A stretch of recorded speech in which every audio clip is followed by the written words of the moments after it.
Listo. Bueno, buenas noches. Vamos a continuar hoy con los métodos para la interpretación bíblica.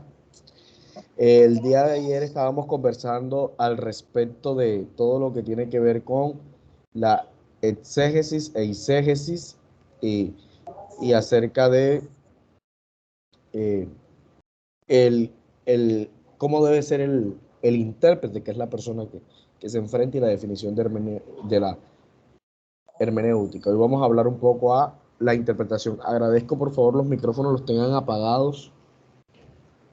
Listo.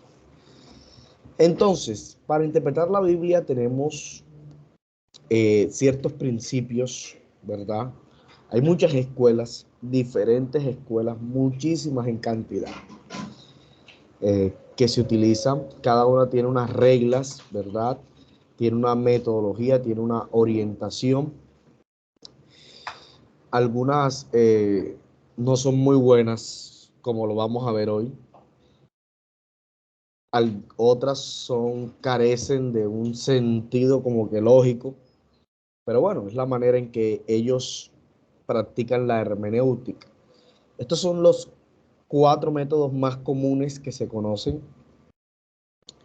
eh, de la interpretación bíblica. Entonces tenemos el método alegórico místico, el método racionalista, el método dogmático, ya deben de hacerse una idea de qué se trata, y el método gramático histórico. Nosotros nos vamos a enfocar bastante en el método que enseña la Iglesia Cristiana Cuadrangular, el método utilizado por nosotros, ¿verdad? Que es el método gramático histórico. Este es el método que nosotros utilizamos y que la teología sistemática en realidad utiliza. Vamos a hablar un poco de esto para que ustedes los conozcan. Algunos ejemplos creo que traje por acá, pero ya saben que el método que nosotros vamos a utilizar y el que van a aprender hoy es el método gramático histórico. ¿En qué consiste? ¿Cómo se practica? ¿Qué es lo que busca? Ok, entonces empecemos con el método alegórico místico. Este método es uno de los más antiguos, ¿verdad? Ellos creen y suponen que la Biblia fue escrita como una serie de alegorías, eh, y que se puede enseñar a partir de esas alegorías las verdades o todo el compendio de virtudes espirituales, ¿ya? Entonces ellos ven la verdad bíblica simplemente como una historia, como una recopilación de leyendas escritas, y que esas leyendas es como una fábula. La fábula, toda fábula que contiene al final, una que dejar una enseñanza. Igualmente, eso es lo que ellos piensan. Este método tuvo su origen en la ciudad de Alejandría, en Egipto, y fue usado por muchos antiguos filósofos o teólogos como Filón, Clemente, Orígenes y otro más. Ellos basaban el método alegórico místico bajo una idea, la cual ellos llamaron la cuádriga. La cuádriga es la estrategia en la cual ellos aplicaban el método alegórico, y consistía en lo siguiente. Entonces, 4 interpretaciones de un mismo texto. Ellos decían de que un texto de la Biblia siempre tenía un sentido literal, un sentido moral, un sentido alegórico y un sentido anagógico. ¿Qué significa eso? Que el sentido alegórico revela el contenido de la fe. El literal fue el que, bueno, lo que dice lo que significa, ya como su nombre lo dice, o sea, es lo evidente. El moral es lo que busca enseñar a que cómo deben los hombres comportarse, y el anagógico es la esperanza esa futura a la que ellos añoran. Tenemos el ejemplo de lo que pensaban ellos de Jerusalén. Para ellos Jerusalén, en el sentido literal, se refería a la capital de ¿qué? De Judea, ¿verdad? A la capital de Judea, el santuario central de la nación. Esa era Jerusalén en un sentido literal, la capital de Judea, Judea. En el sentido moral, para ellos era el alma del hombre, el santuario central del hombre. En el sentido alegórico, es la iglesia el centro de la comunidad cristiana. En el sentido anagógico, es el cielo, la esperanza final, la residencia futura para los hijos de Dios. Entonces, como ven, a través de este método, ellos siempre, cuando estudiaban la escritura, todos los versículos, todos los textos, todo tenía que tener 4 significados diferentes, pero basados de uno literal, moral, alegórico y anagógico. ¿Listo? ¿Alguna pregunta sobre este método? Les dije que no iba a hacer tanto énfasis, solamente se los voy a presentar para que los conozcan. El método racionalista. Este método es, creo que, uno de los más atrevidos, si lo podemos llamar así, pues lo que busca es coger la escritura y someterla a juicio del hombre, al ojo humano, ¿ya? Y que sea el hombre quien determine si lo que la Biblia dice tiene validez, ¿verdad? Y se puede comprobar con la historia. Esto elimina todo lo que los hechos sobrenaturales o la parte sobrenatural de la Biblia. Muchos teólogos lo han llamado el método científico, ¿verdad? Porque es como crear una hipótesis, ¿verdad? Crear argumentos, si no se comprueba, si no puede ser evidente, se refuta. Y si se refuta, si no se puede demostrar, inmediatamente no se puede creer. Y como nosotros sabemos muchas cosas que están en la Biblia, y métanse esto en la cabeza porque hay gente que se pone a estudiar locuras en la Biblia. Hermano, hay cosas en la Biblia que usted no va a saber por qué. Porque comprenden un hecho de fe, de cosas sobrenaturales. El Deuteronomio capítulo 29 dice que las cosas secretas pertenecen a Jehová, mas las reveladas son para nosotros y para nuestros hijos. Hay gente, Dios mío, que se obsesiona, se los vengo diciendo desde el año pasado, ¿verdad? Se obsesiona tanto con algunas cosas y quiere sacarle como que lo que no está ahí, ¿verdad? Lo que no está ahí. Y termina es eliminando lo sobrenatural, disminuyendo su fe y creando simplemente pretextos. Este método racionalista es usado por los ruselitas. ¿Quién me dice cuál es la iglesia de los ruselitas? Así es que yo evalúo a mis estudiantes. Yo esa clase se la di el año pasado. ¿Quiénes son los llamados ruselitas?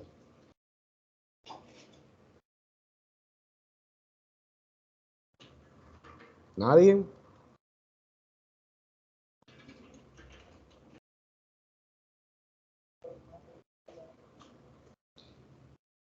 En el libro está. Yo se lo quité y le puse los ruselitas para ver, porque deberíamos de saber, ¿verdad? Repete, pastor. ¿Quiénes son los ruselitas?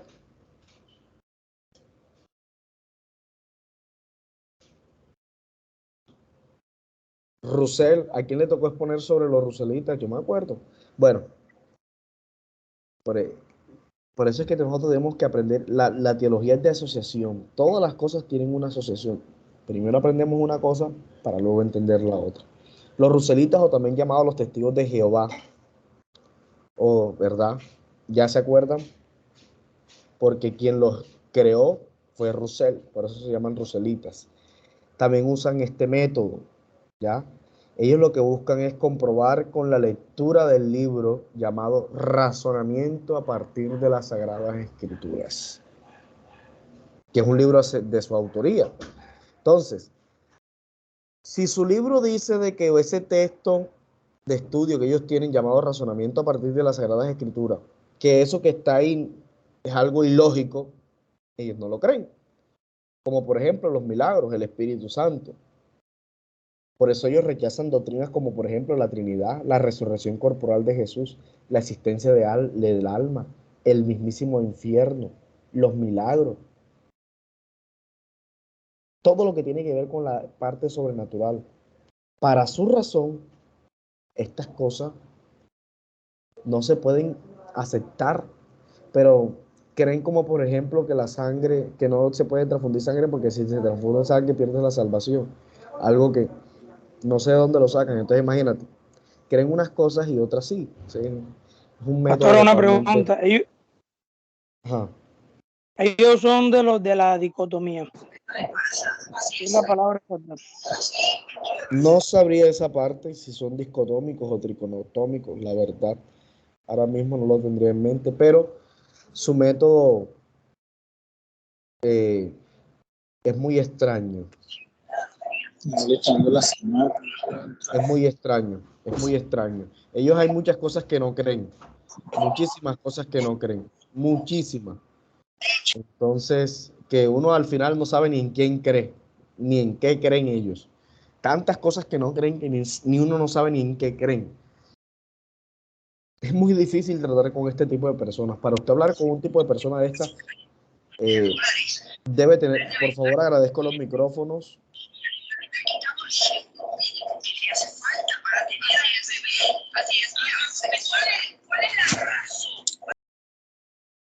Los, creen tantas cosas que al final no saben en qué creen ellos. Ya, solo es un tema bastante complejo. Pero bueno, tenemos que entender algo y es que la razón humana es de gran importancia cuando de reconocer la naturaleza de Dios, para reconocer lo que nos rodea. Pero para conocer lo espiritual, métanse esto en la cabeza, lo espiritual jamás lo espiritual jamás se puede examinar, ¿verdad? Con razonamiento humano. Es imposible. Eso está hasta en la Biblia. ¿Ya? Lo espiritual o lo sobrenatural está por encima de lo... Hay cosas que no tienen explicación. ¿Ah? Hay cosas que no tienen explicación. Cosas que no tienen explicación, que se creen a través por la fe. ¿Ya? Y si usted no tiene fe, no lo va a creer nunca. Y ya. ¿Cómo? Hay gente que no cree que los paralíticos, ellos no creen que los paralíticos se levantan. Y cuántas veces no hemos visto de que hay personas, sí que no pasa todo el tiempo, pero hay personas que en medio de la oración Dios utiliza, hay personas que tienen el don de sanidad y don de milagros, porque más que todo es que el don de milagros que de sanidad. Y, y paralíticos se levantan, incluso muertos, por medio de una oración. Y eso es porque es por fe. ¿Ya? Es por fe. Entonces, lo espiritual jamás se va a sujetar a reglas de interpretación humana. Jamás. Es al contrario, las reglas de interpretación humana deben someterse a lo espiritual. La Biblia es un libro que está cargado de hechos sobrenaturales, es un libro de la profecía. ¿Y la profecía de dónde proviene? La Biblia dice que ninguna profecía fue traída por voluntad humana, o sea que no viene de ninguna mente humana. Y si la Biblia fue escrita dice, sino que los santos hombres de Dios hablaron siendo inspirados por el Espíritu Santo, habla el apóstol Pedro. Entonces, mis hermanos, déjese, hay muchos cristianos que practican este método inconscientemente, porque a todo le quieren poner razonamiento y no, hay cosas que necesitan fe, necesitas aceptarla, ¿ya? Hay gente que tiene que aceptar eso, tiene que aceptarlo. Y más nada, cosas en la Biblia que no van a tener una explicación humana, y punto. No van a tener una explicación. El método dogmático, imagínense, vamos como intercalando. Este método, como su nombre lo dice, todo lo que busca es interpretar de acuerdo con sus dogmas. Ustedes saben lo que son dogmas, ¿verdad? Ya ustedes tienen conocimiento acerca de lo que es un dogma, la diferencia entre un dogma y una doctrina. Lo que ellos buscan es examinar la escritura con base a la enseñanza de sus líderes religiosos, con base a las tradiciones de sus organizaciones. De esa manera es que ellos examinan la escritura y de esa manera es que ellos estudian la escritura a lo que le conviene, por así decirlo. La religión dice a los fieles que deben aceptar sin ni siquiera preguntar el por qué. Esta es la posición dogmática. Como por ejemplo, los escribas, los fariseos, los jefes religiosos cuando con Jesús. Nunca pudieron ellos a través de la Biblia justificarle a Jesús sus acciones, por eso Jesucristo lo reprendió duramente. Entonces, hermano, Jesús condena el método dogmático. El mismo Señor Jesucristo condenó el método dogmático. Ahí están las citas, Mateo 15, versos 2 y 6, Marcos 7, 3 y 8. El tradicionalismo lo condenó Jesús. El mismo apóstol Pablo condenó esto en su versión cuando le escribió a los Gálatas, en Gálatas 1:14. Si nosotros vamos a escribir ese texto de Gálatas, Gálatas es un libro espectacular, espectacular. Cuando usted estudie Gálatas, Gálatas hay que estudiarlo, cogerlo versículo por versículo, pero analizarlo de una manera tan, disfrutarlo, porque Pablo escribió ahí,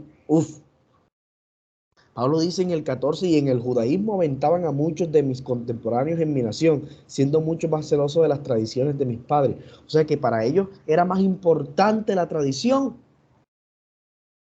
más importante que la tradición. Es inaceptable porque somete la libertad del hombre y su capacidad espiritual para conocer a Dios. Y hay muchas religiones sectas bajo este método, como cuáles: la Iglesia Católica Apostólica, la Iglesia Veterocatólica, la Iglesia Anglicana, la Iglesia Ortodoxa griega y muchas más. E incluso dentro de la rama de lo que para nosotros sería eh, unas iglesias de sana doctrina, entre comillas, como por ejemplo los bautistas, los, eh, los adventistas, los unitarios, ¿verdad?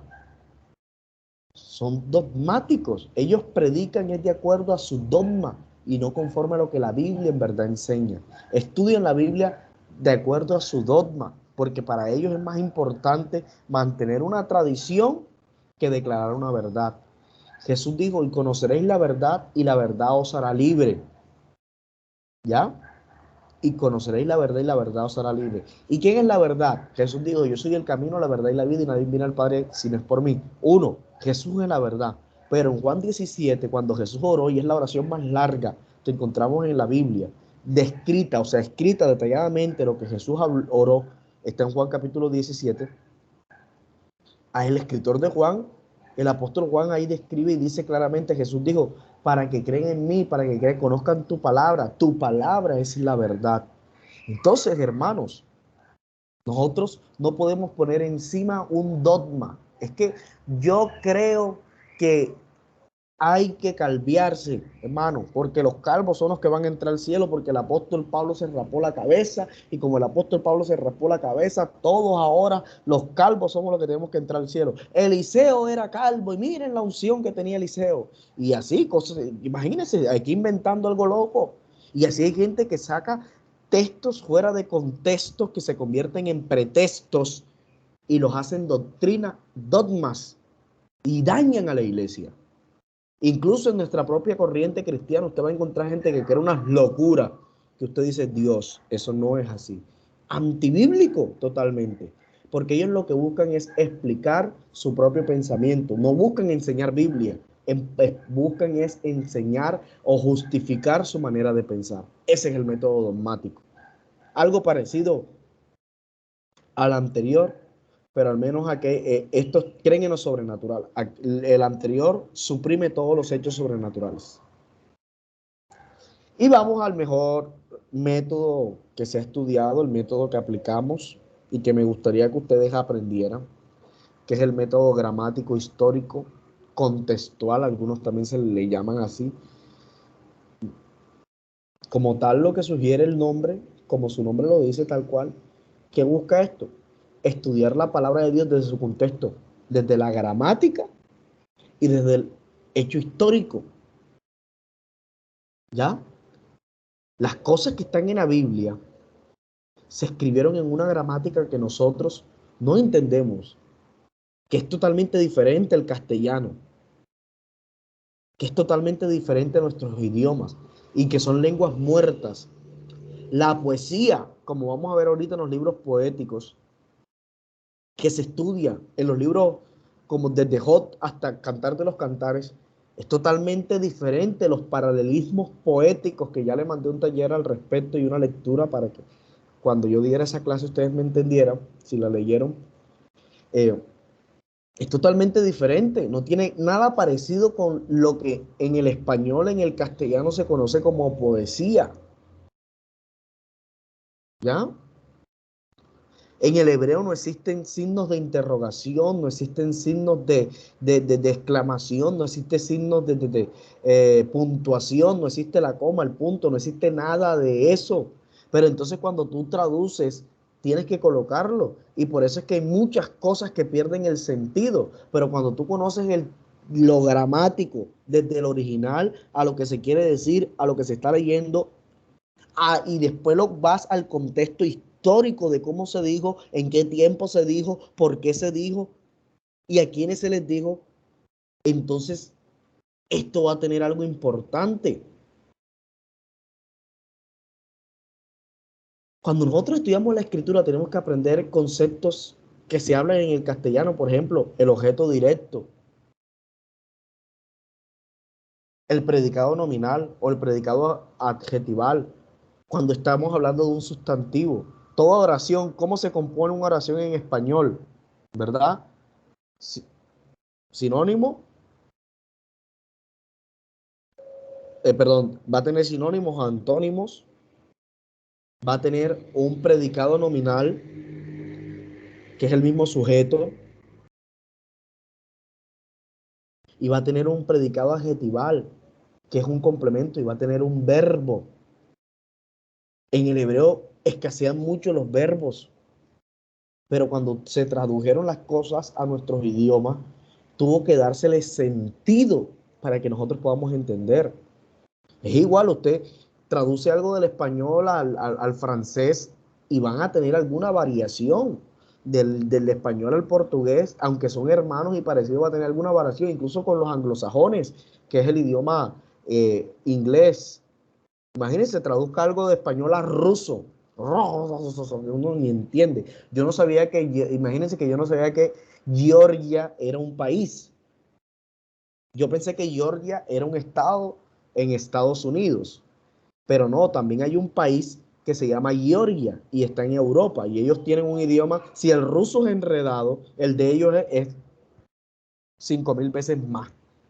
Dios bendito Dios. Todos los días uno aprende. A mí me encantó siempre la geografía y yo no sabía que Georgia, para que los que son curiosos puedan investigar, es el único país en el mundo que todavía lo gobierna un príncipe, o sea, todavía tiene como en los tiempos medievales, un rey, así, cosas así, pero ahí no le llaman rey, sino un principado, un príncipe, es el que lo gobierna. Ahí no se hacen elecciones, sino que es el príncipe el que lo gobierna y con su castillo y todas las cosas. El único país en el mundo actualmente. Entonces, es importante conocer la gramática, pero también nos ayuda a conocer algo acerca de la gramática hebrea y griega. El griego tiene algo que se llama el, eh, el genitivo de posesión. Eso es importantísimo en el griego.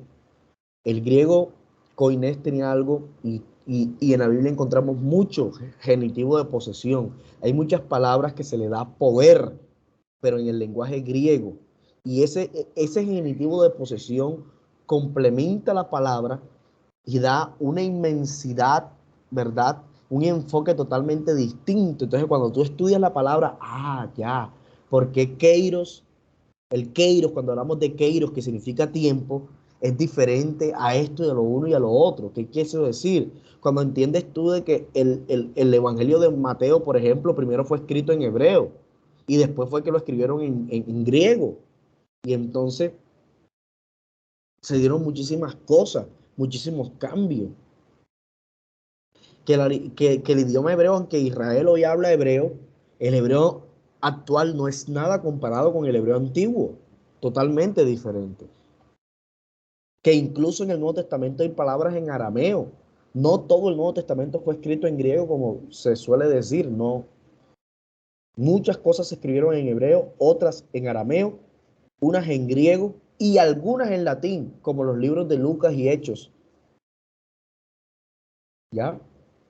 Pero que en sus traducciones originales pasaron a al griego. Por tal razón, el idioma predominante fue el griego. Pero todos esos contextos tenemos que saberlo y estudiarlo. Y por eso usted está aquí, usted está haciendo este instituto. Entonces, la escritura gramatical es, hermano, hay que aprender gramática. Una pregunta no se puede leer igual que una. El español es un lenguaje muy bonito, ¿ya? El español es uno de los lenguajes, si no es el lenguaje más difícil, es uno de los más difíciles por todas las reglas ortográficas que tiene. Tenemos partes interrogativas, cuando se está dando una orden, cuando está haciendo, o sea, que es el arte imperativo, cuando está dando una indicación, cuando está declarando algo, como por ejemplo en Hechos 1:8, ese texto se lo sabe todo el mundo, dice, y recibiréis poder cuando haya venido sobre vosotros el Espíritu Santo y me seréis testigo. Pero ¿qué significa me seréis testigo? ¿Qué está haciendo Jesús ahí? ¿Está haciendo una predicción? ¿Está dando un mandato? ¿Qué significa me seréis testigo? ¿O se está dando una orden? ¿O está hablando de una profecía? En el español nosotros no hay una definición correcta de lo que significa eso. ¿Por qué? Porque vuelvo y les digo, el español siempre utiliza palabras declarativas, o sea, que indican algo, órdenes, pero también preguntas. Ahora, para ustedes, me seréis, si usted ve, está en futuro, testigos, pero ¿será una orden? ¿Será una profecía? ¿Qué quiso decir Jesús ahí? Entonces hay que irnos al sentido original de las palabras. Por eso le hablé de los diccionarios. No es coger la Biblia y abrirla y ya, ay, qué bonito, ay, me habló la palabra. No, hermano. El, por eso es que el predicar es una responsabilidad grande que conlleva un estudio, una preparación. Por eso es que lo que yo les dije la otra vez es que el Espíritu Santo me cambió el mensaje y salen tirando unas cosas todas extrañas y digo, caramba, ese Espíritu Santo como que le dio Alzheimer. Se le olvidó lo que él mismo estaba diciendo. El Espíritu Santo no sufre de Alzheimer. Nosotros no hacemos nuestro deber correcto. Si usted se prepara bien, créame, el éxito. Si usted no le da, mire, hoy tuvo un caso de un niño, 9 meses, 9 meses de edad. Adivine cuánto pesaba el niño. 4 kilos. Ahí es la cosa donde uno quiere arrancarse los pelos. 9 meses con 4. ¿Qué comía? Pollo. Yo no sé si ustedes conocerán el pollo, una mezcla de maicena y yo no sé qué otra cosa más le daban, porque les gusta darle tetero a los pelados hasta decir nomás, en vez de darle comida, ya un pelado de 9 meses para que ya coma y coma carne, pollo. Y uno dice, Dios mío, y ahí hospitalizarlo, tiene riesgo de todo, tiene el hígado grande, tiene el vaso grande, tiene de toda cantidad de cosas, porque simplemente no tuvo una nutrición correcta y está desnutrido. Y eso es lo que pasa también en la vida espiritual. Mucha gente está desnutrida espiritualmente y por eso es que hay familias enfermas, matrimonios enfermos, incluso hermanos en iglesias en pecados. Y eso se llama enfermedad. ¿Por qué? Porque el alimento que reciben no es de calidad. No es de calidad. Y cuando no se da la calidad en el alimento, hay desnutrición. Y la desnutrición mata, te da riesgo de infecciones, de sepsis, de riesgo de todo. Igualmente pasa en el mundo espiritual. Cuando no hay una buena alimentación, tienes riesgo que se te invadan, que te contamines. El análisis histórico, esto es algo que, Dios mío, no sé por qué a los predicadores y a muchos, si entre más como predicadores conozcamos historia y cultura, yo creo que mejoraríamos muchísimas cosas. Yo peleo mucho contra esto, hermano. Es importante conocer la historia. La única manera de cambiar el pensamiento de muchas personas es enseñarles de que hay cosas que ellos creen que esos tuvieron, que hay que demostrarles de que en la Biblia no solamente habla de la cultura hebrea, hay cultura griega, cultura siria, cultura, mejor dicho, si yo les mando a hacer una lista de todas las culturas de que habla la Biblia, uff, e Israel se contaminó de todas ellas. De hecho, el trabajo que hicieron el taller de Ezequiel, cuando les mandé con la imagen del celo, ustedes ahí se dieron cuenta todas las cosas que hizo Israel. ¿Y de dónde venía eso? De todas las culturas externas.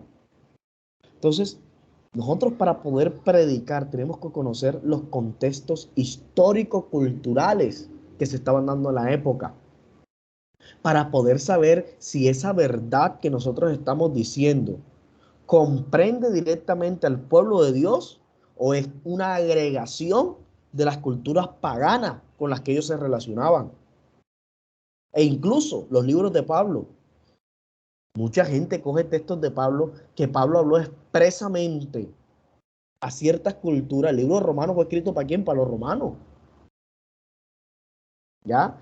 Sí, hay que estudiar. Romanos es un libro excelente. Si usted quiere aprender, de hecho, en la clase del próximo trimestre, que es soteriología, vamos a estudiar Romanos. Claro, no lo vamos a leer aquí, pero yo espero y aspiro que usted en su casa se lo lea desde el capítulo 1 al capítulo 8. Ahí va a aprender todo. Ahí, esa es la base de, si usted se aprende eso, déjeme decirle, uff, me doy por satisfecho.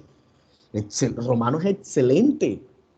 Una delicia. Como disfruté una bandeja paisa así, mi hermano, después de un día soleado y trabajado. Una delicia, una exquisitez. Pero cuando usted conoce el porqué, el contexto, por qué Pablo habló así, dónde estaba Pablo, dónde se encontraba Pablo, qué fue lo que quiso decir, ¿ah? ¿Qué estaba pasando en aquella época, quién gobernaba, por qué cuando Hechos dice de que Herodes Antipas se sentó y el pueblo decía voz de Dios y no de hombre, vino un ángel del cielo y lo hirió? ¿Qué significa eso? ¿Qué tiene que ver eso? ¿Qué estaba pasando ahí? ¿Qué fue lo que hizo él? ¿Qué conllevó eso? No solo predicar y recitar, hay que saber el porqué de las cosas. Entonces, es importante siempre preguntarnos la paternidad del literario, o sea, quién escribió el libro, la fecha, el destino de los libros son importantes. Si usted ve todos los libros que hemos estudiado hasta ahora, siempre les digo, el escritor, ¿verdad? El tema clave, a quiénes se les escribió, bajo qué circunstancia lo escribieron, en qué periodo de la historia lo escribieron. Esa información es importante, ¿por qué? Porque nos ayuda a nosotros a comprender. eh, ¿Quién tiene, por favor, el micrófono? Silencienlos. No tengo hoy buena voz, por favor. Estoy un poco cansadito y difónico, pero bueno, aquí estamos. Esa información nos va a facilitar grandemente nuestro interés para entenderlo. Y usted, es más, yo he predicado, yo personalmente les hablo con autoridad, de hechos culturales de la Biblia. He sacado prédicas y enseñanzas. Lo he hecho usando la escritura. Y esto enriquece la Biblia. Y así nosotros vamos a tener que evitar, ¿verdad? De que los domingos se enseñe. Hay lugares que vamos a predicar hoy. Hermano, ¿qué es el tema de esta mañana? Es la oración. Yo no es que esté en contra de ese tipo de temas o enseñanzas, pero el apóstol Pablo dice claramente, dice que ya pasamos por un tiempo en el cual que hay temas que son para discipulado, para formación, pero hay cosas el domingo hay que dar vianda, o sea, hay que dar comidita fuerte. Hermano, póngale yuca con chicharrón, con pollo asado, con carne. A la gente hay que darle Biblia, que la gente se sienta satisfecha, que la palabra le hable, que llene su... Mira, es importante que cuando predicamos la gente no solamente se llene el espíritu, sino su conocimiento. Ojo con lo que yo acabo de decir. Usted va a transformar el espíritu y el alma de la persona porque con la palabra va a impactar. Pero Pablo dice, la Biblia dice que nuestro entendimiento no puede quedar entenebrecido. También tiene que estar ahí, la palabra tiene que quedar aquí. La iglesia es un hospital donde se sana en enfermos, pero también es un centro de educación donde se educa. Usted viene, llegan familias ahí que en sus hogares quizás no le enseñaron valores ni principios, y usted a través de la palabra y de la prédica tenemos el deber, porque la única reserva de moral que le queda a este mundo es la iglesia de Cristo. Es la iglesia de Cristo. Es la única. Y si nosotros no enseñamos moral, sino que estamos enseñando cositas y cositas, y por eso es que esas iglesias, y no estoy discriminando ni quiero entrarme acusando a nadie ni nada, usted ve que la gente no madura, ni echa para adelante, ni echa para atrás, no prospera ni nada. ¿Por qué? Porque no come bien, están desnutridos, tienen como el niño de hoy, tienen 9 meses y están pesando 4 kilos. Uy, no, no, no, no, no. Están más allá que acá. Viene Satanás, que sí sabe Biblia y que sí sabe usar la Biblia, los embauca y son la gente que viven brincando de división en división, de aquí para allá, de allá, y poniéndole la cabeza a cuanto loco se atraviese. Porque el hambre que tienen de la palabra, andan así como pescaditos así cuando se está acabando el agua, buscando comida. Y cuando escuchan algo nuevo, algo que llene su conocimiento, pero también su espíritu, se van tras de eso, así sea mentira. Porque en el lugar donde están es precario de palabra. Y mucho cuidado con eso. Nosotros no podemos procurar hacer teodólogos, que todos lo sabemos. Hermano, no todos lo sabemos. Para eso se existe el estudio. En conclusión, la interpretación privada requiere un análisis cuidadoso de la gramática y el contexto histórico de la escritura. No podemos dejar de hacer esto. Siempre tenemos que ir, incluso si hay palabras en español que yo no sé qué significan, porque no todas las palabras, créame que yo he aprendido más palabras, e incluso como médico. Hay palabras que todavía a veces leyendo una historia que le digo, anda, ¿y esto qué significará? Y me toca entrar y a buscar, y cuando yo, ok, ya sé lo que significa, ya relaciono, porque no me la sé toda. Y cada día uno tiene que vivir con la intención de que cuando yo me levanto, yo oro, yo le digo, Señor, ¿qué me vas a enseñar hoy? Padre, permite que tenga la humildad, Padre, y la suspicacia para poder captar lo que me quieres enseñar hoy. Porque de cosas mínimas Dios nos enseña. Todos los días es un aprendizaje. Todos los días es un aprendizaje. Mi pregunta para ustedes hoy es, si Dios hoy tiene que evaluarte, ¿aprobaste tu examen con lo aprendido hoy? ¿O estás estancado en el estanque? Entonces, de todos los métodos de interpretación mencionados, el método gramático histórico, es el que más se acerca a la interpretación correcta de las Sagradas Escrituras. ¿Por qué? Porque respeta la escritura gramatical y el fondo histórico. ¿Cómo me va a salir usted que Jesús bebió vino? ¿Dónde dice eso en la Biblia? ¿Dónde dice eso en la Biblia? Como los argentinos hacen así, por favor. Yo no sé si boludo, che, es mala palabra, pero para nosotros no. ¿Cómo me vas a decir eso? O como me dijo una vez alguien, y del caballo blanco que se cayó Pablo, ¿de dónde saca usted que Pablo iba en un caballo blanco y que se cayó del caballo blanco? ¿Dónde dice eso en la Biblia? ¿Dónde lo dice?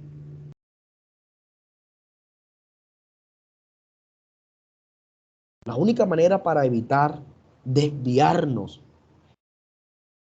con interpretaciones personales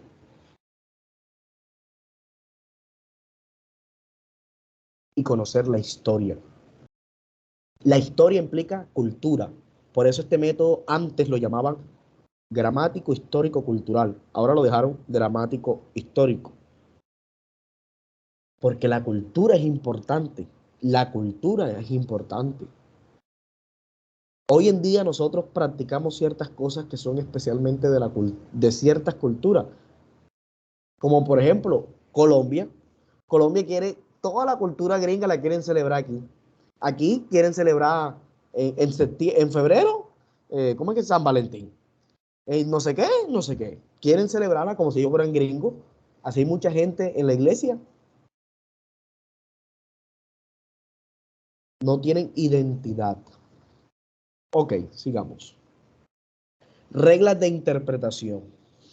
¿Qué hora es? Uy, no todas las reglas de interpretación se aplican a todos los casos. Ojo con esta, lo que le estoy diciendo. No todas las reglas que vamos a hablar aquí se aplican a todos los casos.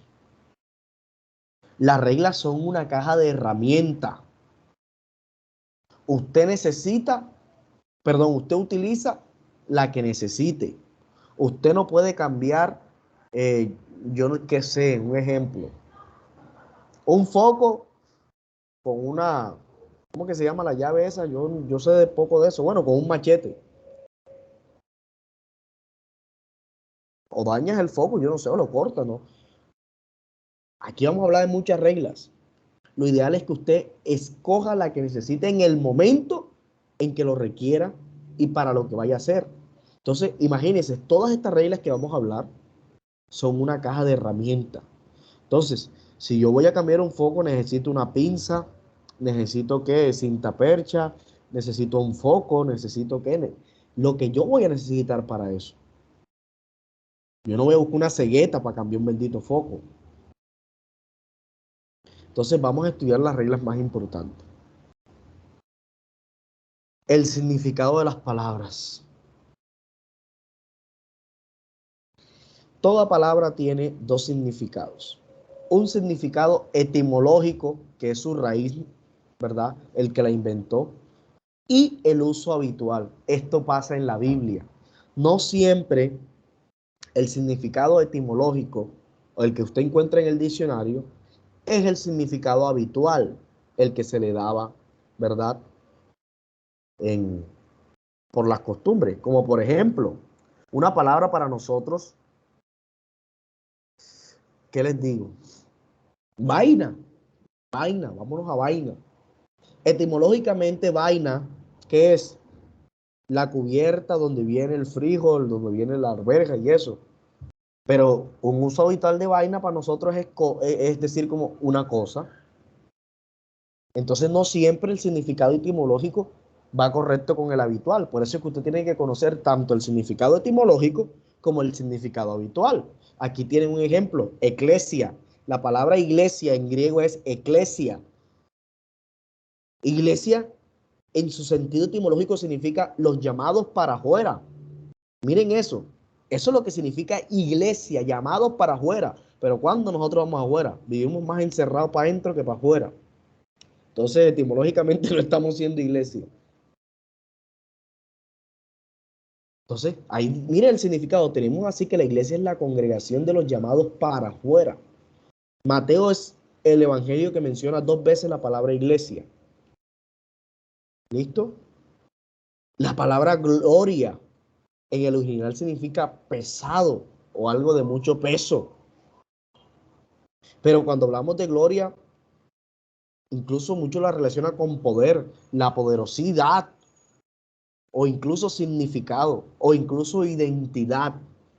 Entonces, no basta solo con definir la palabra en su significado original, tenemos que buscar sus derivaciones, origen y derivación.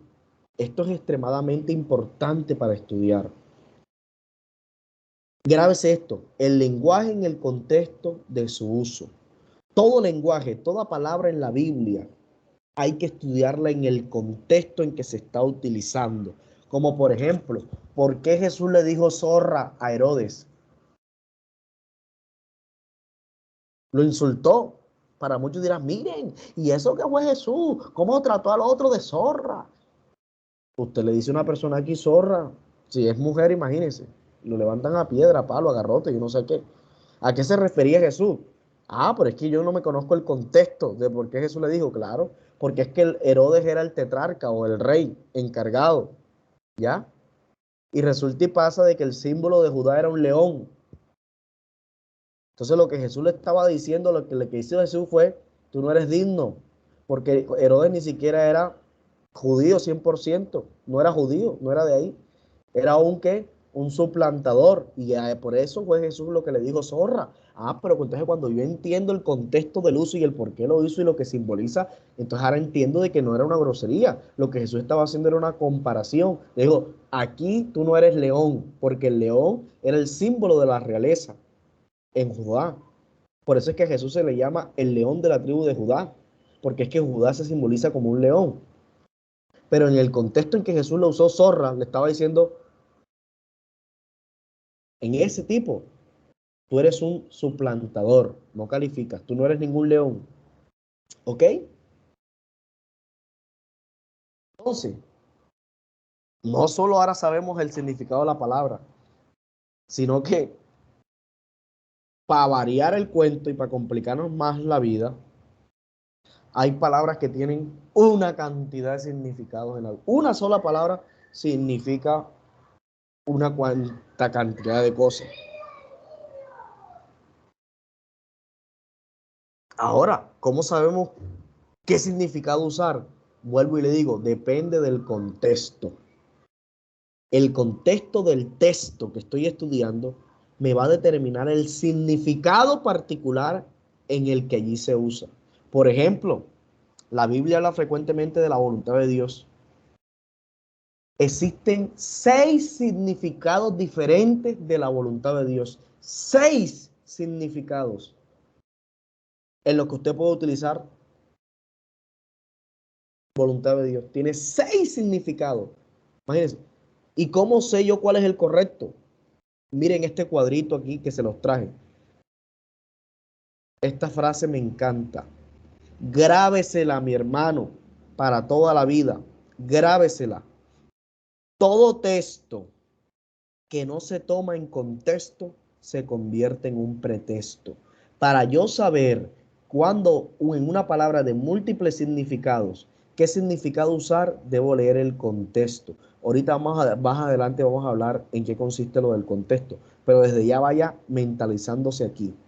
Mucha gente está llena de pretextos porque simplemente no lee contexto. Miren, aquí tenemos un ejemplo de la palabra voluntad. En algunas palabras, aquí le traje 3 de significado. En algunas ocasiones la palabra voluntad se refiere a los preceptos que Dios ha revelado a sus hijos. Eso es voluntad.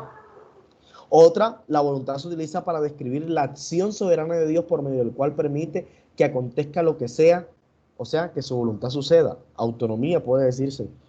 Esto se le llama la voluntad eficaz. Y otra es aquello que es agradable a Dios, en lo cual se deleita. Entonces muchas veces nosotros decimos, hermano, es que usted no sabe si está haciendo la voluntad de Dios. Mi pregunta es, ¿a cuál de los 6 significados de voluntad de Dios se está refiriendo este tipo? Ahora que estoy dando la clase, imagínense, cuando alguien le diga así, usted diga, hermano, voluntad tiene 6 significados. Dígame, ¿cuál de los 6 cuál de los 6 es el que no estoy cumpliendo? ¿O cuánto? O de pronto estoy cumpliendo 4 y 2 no, o estoy cumpliendo, o no estoy cumpliendo 4 y solamente estoy cumpliendo 2. Pero tiene 6 significados diferentes la voluntad de Dios. Ejercicio. Aquí está un ejercicio. Leamos 1 de Pedro 3, capítulo 9.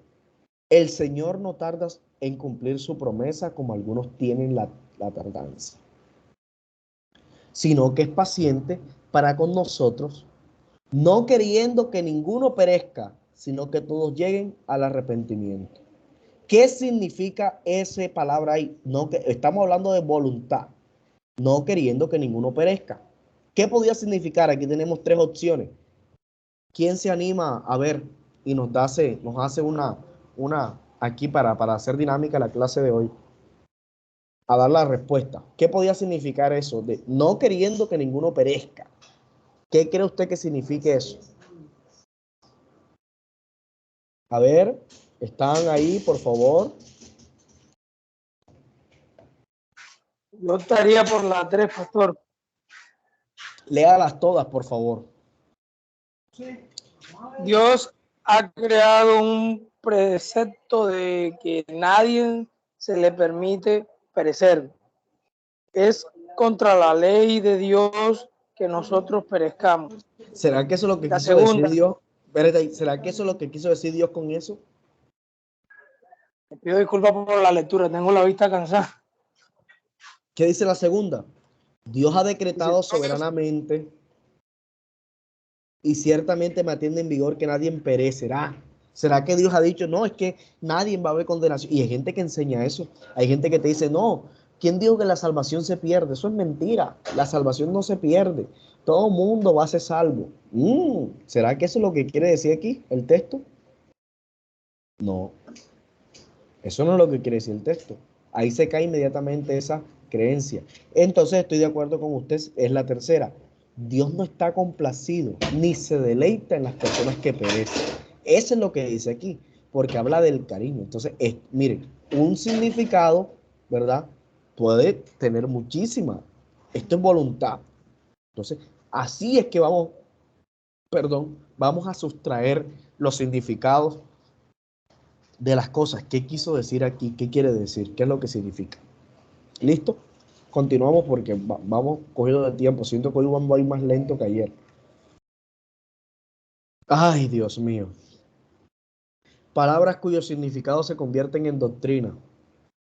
Este caso, Asiara, ¿estás ahí?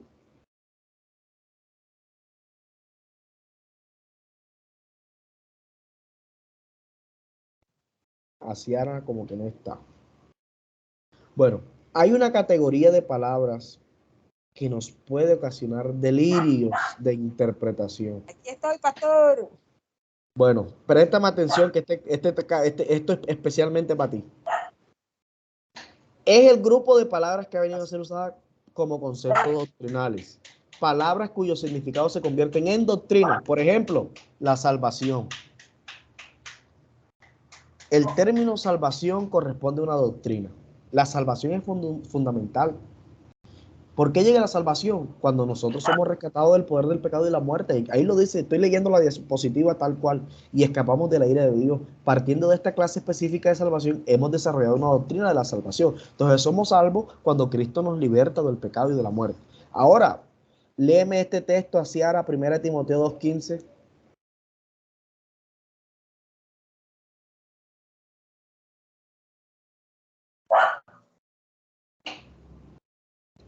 Suena muy bien, espérate ahí. ¿Qué necesitas? Repíteme. 1 Timoteo 2:15, este texto que está aquí. Aquí se los puse.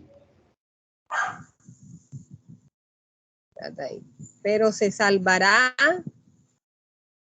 engendrando hijos, si permanecieren en fe, amor y santificación.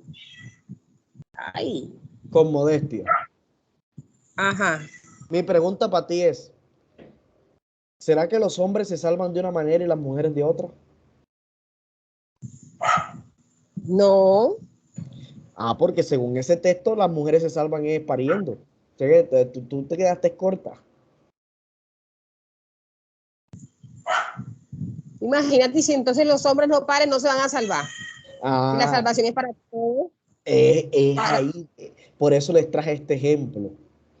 ¿Qué significa esto? Hay dos formas de obtener salvación. O sea, los hombres se salvan de una manera y las mujeres de otra.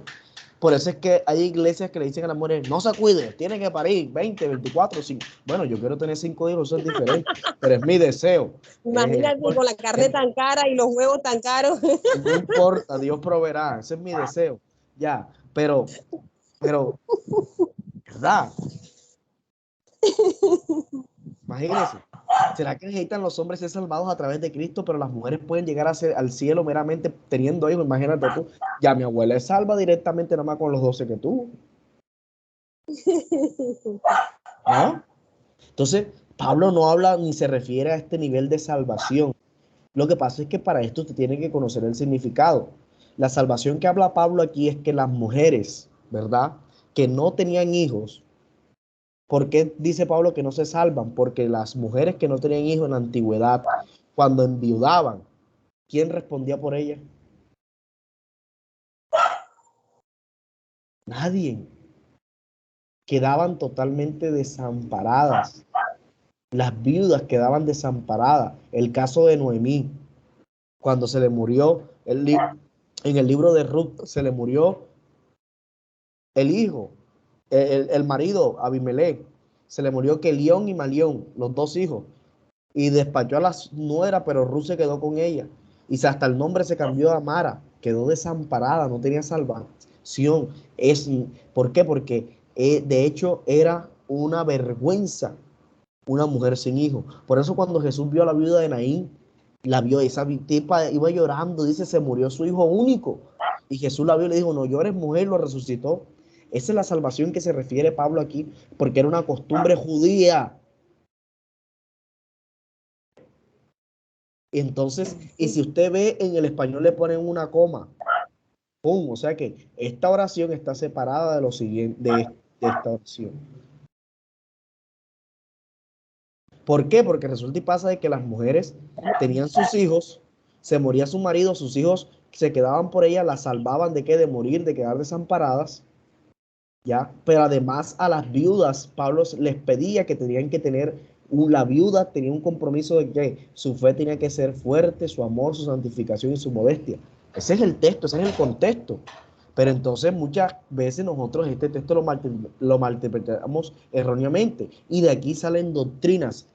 De aquí, de esta cosa, salen doctrinas. Y entonces a ver usted iglesias todas raras que enseñan que la mujer tiene que volverse curí. Parí, para poderse salvo, imagínense. Según el número de hijos, así será tu salvación. Pobres mujeres, Dios mío. Ya la mujer de 35 años para arriba no se aconseja ni que para, imagínense. Tendrá que empezar a parir desde cuándo. Bueno, hay que yo conozco algunas que ya a los 17 ya llevan 4. Sigamos. Y miren aquí el contexto. Ya estamos terminando, no se preocupen, pero necesito enseñarles todo esto para que ustedes queden completicos en esta parte. El contexto puede definirse como lo que está antes y después del texto que necesitamos entender. O sea, antes y después. O sea que si yo leo Filipenses 4:13, yo no voy a enfocarme solamente en Filipenses 4:13, voy a leer lo que está antes o sea, el verso 1, 2, 3, 4, 5, 6, 7, 8, 9, 10, 11, 12 e incluso el capítulo anterior para ver por qué Pablo llegó hasta allá y lo que viene después para poder ampliar la visión y entender y hallar una explicación sobre el versículo que estoy leyendo. Por tal razón, todo texto que no se toma en contexto se convierte en un pretexto. Y hay mucha gente que toma nada más testigos dentro de un texto, ya, sin tener el antes y el después del texto y lo convierte en un pretexto. O sea, lo convierte en unos argumentos totalmente erróneos. Por ejemplo, un ejemplo exagerado aquí. La Biblia dice en el Salmo 14:1, no hay Dios. ¿Qué podemos decir con esto? ¿Será que la Biblia está hablando y está afirmando aquí el ateísmo? Porque dice que no hay Dios. Cualquiera dice, no, es que la Biblia dice que no hay, la misma Biblia dice que no hay Dios. O sea, la Biblia enseña el ateísmo. Los agnósticos tomarían este texto. Eso sería una falta total. No, tenemos que leer el versículo como tal. Dice el necio en su corazón, no hay Dios. Ah, ¿cómo cambia? Entonces, un ejemplo así tan básico, podemos entender de que no siempre es lo que estamos viendo. Hay que ver el panorama completo. Voy a ir rapidito. Entonces, ¿cómo aplicamos el contexto? Hay dos formas, ¿verdad? A mí me compete en este año enseñarles solamente la primera. Esta la van a ver en el segundo año, que es examinar el contexto más lejano. ¿Listo? Entonces vamos a hablar acerca del contexto inmediato, que consiste en tomar en cuenta el pasaje o el libro al cual pertenece al texto que tratamos de interpretar. Vamos a examinar el pasaje y el libro, ¿verdad? De eso, lo que está diciendo. Por ejemplo, Jeremías dijo, clama a mí, yo te responderé y te enseñaré cosas grandes y ocultas que tú no conoces. ¿Por qué Jeremías dijo eso? Voy a leer el contexto, lo que pasó antes, lo que llevó a Jeremías a decir eso y lo que llevó después a Jeremías a decir eso. Conociendo la historia, conociendo la gramática, aplicando todas las reglas. ¿Listo? Mateo 18, 28, Jesús dice, de cierto os digo que hay algunos de vosotros que están aquí que no gustarán la muerte hasta que haya visto al Hijo del Hombre viniendo en su reino. ¿Qué significa esta palabra? Si usted toma este texto, estoy enseñándoles el contexto inmediato que consiste en tomar en cuenta el pasaje o libro al cual pertenece el texto que tratamos de interpretar. Miren el ejemplo. Jesús dice, hay algunos aquí que no gustarán muerte sino hasta que vean al Hijo del Hombre viniendo en su reino. Dijo Jesús. ¿Qué significa este versículo? Que ya Jesucristo vino por segunda vez. O que hay apóstoles aún vivos. Cualquiera puede interpretar eso así. Pero no, eso no significa eso. Entonces hay que estudiar. Mire, eso lo dijo en Mateo 16, 28. Si usted se lee el Mateo 17, 1, dice, 6 días después de qué de esto, Jesús tomó a Pedro, a Jacobo y a Juan, su hermano, y los llevó al monte alto y se transfiguró delante de ellos y resplandeció su rostro como el sol y sus vestidos se hicieron blancos como la luz. ¿Qué significa esto? La transfiguración, o sea, cuando Pedro, Jacobo y Juan vieron a Jesús, ellos vieron a Jesús. Esto, lo que Jesús dijo aquí en Mateo 16, 28 se cumplió en la transfiguración. ¿Por qué? Porque ellos pudieron ver a Jesús tal y cual como Él vendrá en su reino. ¿Me estoy haciendo entender? ¿Me estoy haciendo entender? Amén, amén. Entonces ya se dan cuenta, no es que ya Jesús vino por segunda vez y que ya no viene más. No es que hay apóstoles por ahí vivos. Imagínate cuántos años tendrán los apóstoles si todavía vivieran algunos. Dios de la gloria. Y hay gente que, entonces hermano, no se va. La idea, estudia la Biblia de esta manera. Venga acá, pero aquí qué pasó. Bueno, voy a leer más adelante para ver qué es lo que... ya entiendo. Entonces mire, para entender esto, usted necesita tener un contexto, ¿verdad?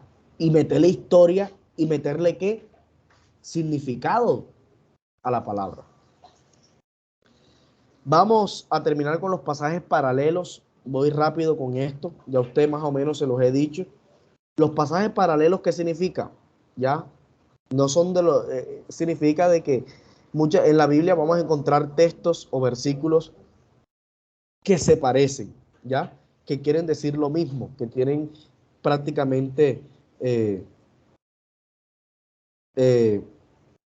una narración parecida. Los evangelios sinópticos, que los vamos a ver creo que la próxima semana, por ejemplo, ellos manejan una serie de parámetros casi iguales, ya su lenguaje es casi el mismo, y de esa manera. Primera y segunda de Samuel se parece a Primera y Segunda de Reyes, y Primera y Segunda de Reyes se parece a Primera y Segunda de Crónicas. Se lleva como una cronología, eso se llama paralelismo, o sea, son prácticamente iguales. Tienen algunas pequeñas variaciones, pero en esencia expresan lo mismo. Entonces, el estudio paralelo es muy importante del intérprete, ¿verdad? Cuando usted ve los paralelos, nos ayuda a aclarar ciertas cosas. Aquí les tengo un ejemplo. Por ejemplo, el paralelismo histórico. Cuando vemos un paralelismo histórico, no es que la Biblia se contradice. No, la Biblia no se contradice, se explica. Mateo, Marcos y Lucas hablan acerca de la sanidad de un paralítico. Todos tres hablan del mismo hecho. Pero Mateo dice una cosa, Marcos aclara lo que dice Mateo y Lucas corrobora la idea de Mateo. O sea, nos formamos una mejor idea de lo que sucedió. Entonces, cuando nosotros leemos los tres evangelios en los tres diferentes hechos, uno dice, ya yo sé lo que pasó. Ya conozco la historia bien completa. ¿Por qué? Porque para eso se nos permite el paralelismo. ¿Listo? ¿Para qué? Para tener una idea más clara, un orden de lo que sucedió correctamente. Vamos a poner un ejemplo. Ahí lo que estamos leyendo, Mateo nos dice que, Mateo 9:2 dice que le trajeron un paralítico que estaba sobre una cama. Y al ver Jesús la fe de ellos, bueno, ahí continúa diciendo. Marcos dice de que, mira, Mateo dice que trajeron un paralítico tendido sobre una cama, pero Marcos dice de que eran 4 personas los que lo trajeron. Entonces ya sabemos. Entonces vamos relacionando, sí, trajeron un paralítico en una cama, pero lo trajeron 4 personas que lo traían cargado. Y dice Marco, como no podían acercarse a la causa de la multitud, descubrieron el techo de donde estaba y haciendo una abertura bajaron el lecho en el que hacía el paralítico. Y usted dice, Andy, ¿cómo partieron un techo? Lucas dice, nos enteramos que el techo no era de teja, lo que dice que le facilitó la abertura, porque Lucas aclara y dice que el techo era de paja, por eso es que pusieron entrar. Entonces ya cuando usted estudia los tres y dice, este es el paralelismo histórico, usted dice, ya entendí qué fue lo que pasó. Por eso las Biblias traen algo que se llama atrás concordancia. ¿Qué significa concordancia? Cuando un pasaje tiene similitud con otro, y por eso es bueno estudiar los pasajes para ver qué quiere decir ese pasaje, si nos ayuda a lo que estamos viendo y si nos aclara o nos amplifica la idea. ¿Ok?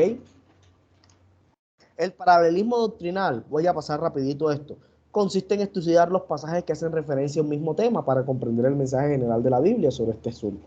Es de gran ayuda respecto al uso de concordancia, lo que yo les decía, y de Biblias con referencias temáticas, o sea, las Biblias de estudio. Las Biblias de estudio te relacionan mucho esto. Te ponen ahí, por ejemplo, si estás hablando de pecado, te ponen toda una cantidad de versículos donde habla del pecado y usted ahí interrelaciona cada versículo y todo ello. El paralelismo profético, que ya lo estudiamos, por ejemplo, algunas profecías de Daniel, yo les decía, tienen un cumplimiento en Apocalipsis. ¿Ya? Algunas profecías de Ezequiel, como la visión de Ezequiel capítulo 1, se parece a lo que vio Juan en el Apocalipsis. ¿Se acuerdan? De los 4 seres que vieron. Ya. Entonces, hay un paralelismo, o sea, hay una similitud. Por eso es que nosotros estudiamos a los profetas de la siguiente manera. Pretzílicos, que me gustaría preguntárselos, pero por asunto de tiempo no se los voy a preguntar, se salvaron. Exílicos y posexílicos, ¿ya? Esos son los tres, ya los vimos, ya ustedes deben de sabérselos de memoria. Si yo les pregunto en cualquier momento por ahí que me encuentre en la calle, cuando regrese, oye, mencióname los profetas preexílicos, usted me dice, Julano, Gonzalo, Perenceo. Los exílicos, tal y tal y tal. Los posexílicos, Juanito, Pedrito, Jacobo y Mesenguito. Y listo, yo digo, esta gente sabe. ¿Por qué? Porque eso nos permite. Entonces usted va a entender eso y que no, profetas mayores y profetas menores, eso es una división ahí de libros, del tamaño de los libros, pero en realidad los profetas se organizan es así, preexílicos, exílicos y posexílicos, y así usted los estudia, y entonces usted puede estudiar Jeremías con Daniel, ¿verdad? Pero también puede estudiar Jeremías, Daniel y Ezequiel con Zacarías. ¿Y por qué? Porque hay ciertas cosas que se dicen que van coherentes y de acuerdo. Voy a terminar con esto. Esto es lo último que se llama la analogía de la fe. Lo pueden leer en el libro. No sé si ya tienen este libro, pero se lo voy a enviar. La analogía de la fe es la regla de que la escritura debe interpretar a la escritura. Lo que yo les dije, miren aquí lo que dice Lutero. Sacra Escritura so interprete. La escritura es su propia intérprete. La Biblia se interpreta a sí misma. Usted no puede inventarle más. Ella se interpreta a sí misma. Ninguna parte de la escritura puede ser interpretada de tal forma que cree un conflicto con lo que está claramente enseñado en otra parte de la escritura. Por ejemplo, si un versículo determinado es susceptible a dos versiones o interpretaciones variantes, una de esas interpretaciones va en contra de la escritura, mientras que la otra va en armonía con ella. Entonces, esta segunda interpretación es válida. Nosotros tenemos que ir siempre con lo que va de acuerdo a la escritura. La escritura jamás se contradice, siempre se complementa. A esto lo que le llamamos la analogía de la fe, a lo que los padres de la iglesia, como Lutero, llegaron después del Concilio de Trento. El propósito, el plan y las limitaciones de cada persona. Propósito, el objetivo con el cual escribió el autor humano. Cuando nosotros estudiamos la Biblia, tenemos que saber de que todo libro en la Biblia, de que todo lo que está escrito tuvo un propósito. Transmitir la verdad que Dios le reveló. ¿Cuál es el plan? La forma literaria que empleó el autor para presentar ese tema o cumplir el propósito. ¿Cuáles son las limitaciones? Se refiere a su alcance. Usted tiene que tener en cuenta que en ese tiempo no había el mismo conocimiento doctrinal, histórico, científico que tenemos hoy en día. Entonces deje de meterle cosas raras que no hay a la Biblia. No hay ahí, que no hay. ¿Ya? De hecho, la Biblia es un libro que habla de ciencia y que habla de muchas cosas. Pero bueno, eso no es el tema hoy. Y lo que más me gusta, tómenle el captura a esto. Una pequeña tareita. Ya les dije, les hablé que todas estas tareas son el taller número 1. Vayan ahí haciéndolas y listo. La primera, realice un ensayo en una hoja sobre el Concilio de Trento de la religión católica y su postura frente a la interpretación bíblica. Ese es importantísimo que lo hagan. De hecho, sí, ahora les voy a pasar el libro porque creo que en el libro está. Ahí se lo sopla. Si se leen el libro, ahí le sopla eso. Estos ensayos, saben, puede ser hasta de media hoja. No se extiendan mucho. No quiero que se extiendan mucho. Lo que quiero es que hagan la tarea. Y aplique el método hermenéutico aprendido sobre el siguiente texto. Juan capítulo 9 del verso 1 al 41. Si me prestaron atención, no los estoy mandando a que me prediquen o que me hagan de todos los 41 versículos.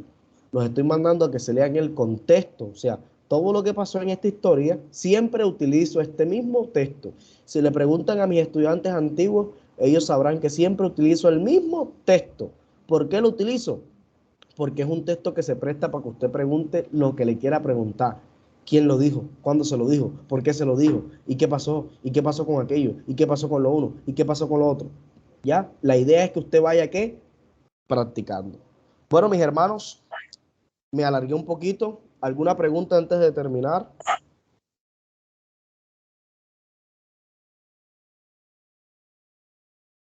¿Todo claro? Todo claro.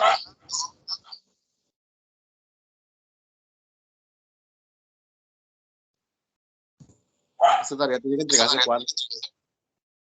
Ya yo les di las fechas. Creo que el 26 les dije, hasta mediodía. 26 de mayo hasta mediodía. Todas las tareas. Vayan haciéndola porque en las demás clases también voy a dejar. Las únicas clases que no tienen tareas son las exposiciones que ustedes van a hacer. Bueno, mis hermanos, muchas gracias.